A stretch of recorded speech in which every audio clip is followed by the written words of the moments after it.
تو اللہ تعالیٰ کے امتحان کے دو طریقے بیان ہوئے. جب اللہ رب العزت آزماتا ہے مال دے کر تو بندہ کیا کہتا ہے؟ اللہ نے میری عزت کی. وَأَمَّا إِذَا مَا ابْتَلَاهُ فَقَدَرَ عَلَيْهِ رِزْقَهُ. اور لیکن جب اللہ تعالیٰ اس کو آزماتا ہے، اس کا امتحان لیتا ہے، کیسے؟ فَقَدَرَ عَلَيْهِ رِزْقَهُ، اس کا رزق اس پر تنگ کر دیتا ہے، اس کا رزق اس پر تنگ کر دیتا ہے. فَيَقُولُ، تو کہتا ہے ربی اہانن، میرے رب نے مجھے ذلیل کر دیا، میری اہانت کی. معنی کیا ہوا کہ ایک انسان کا جو پیمانہ ہے، تکریم کا پیمانہ اور تذلیل کا پیمانہ، وہ دنیا کا مال. سمجھتا ہے کہ مال کی فراوانی اللہ تعالیٰ کی طرف سے عزت ہے، اور فقر اللہ تعالیٰ کی طرف سے تذلیل ہے. یہ انسان کی سوچ اور اس کا محور کثرت مال کو عزت کا سبب قرار دیتا ہے اور فقر کو ذلت کا. یہ انسان جو اپنے امتحان میں بری طرح ناکام ہے. بہت کم لوگ اس سے بچے ہوئے، ورنہ عمومی طور پر انسانوں کے ہاں جو عزت اور ذلت کا معیار ہے وہ دنیا کا مال ہے، جبکہ معاملہ ایسا نہیں ہے. دنیا کا مال ہو یا نہ ہو، نہ یہ عزت کا معیار ہے، نہ یہ ذلت کا معیار.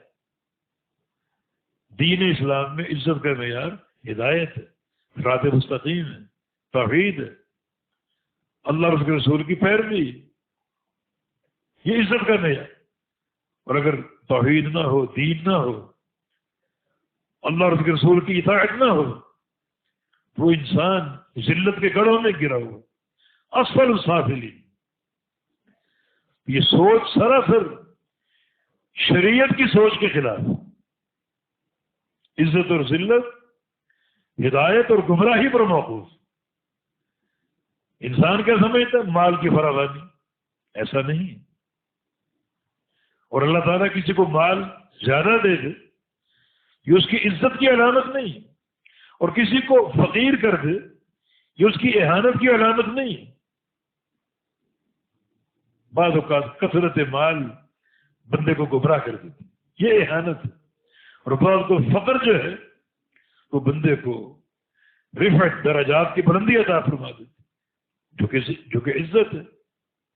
بظاہر فقر ہے، پیٹوں پر پتھر باندھے جا رہے ہیں، مگر ہدایت موجود ہے تو پھر یہ عزت ہے، عزت کا راستہ ہے، یہ اکرام کا راستہ ہے.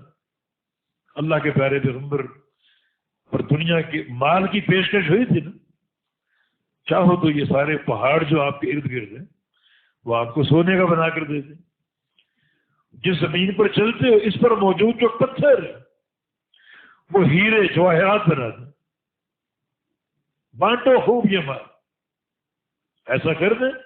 عرض کیا کہ نہیں، انی احب ان آکل یوما واجوع یوما.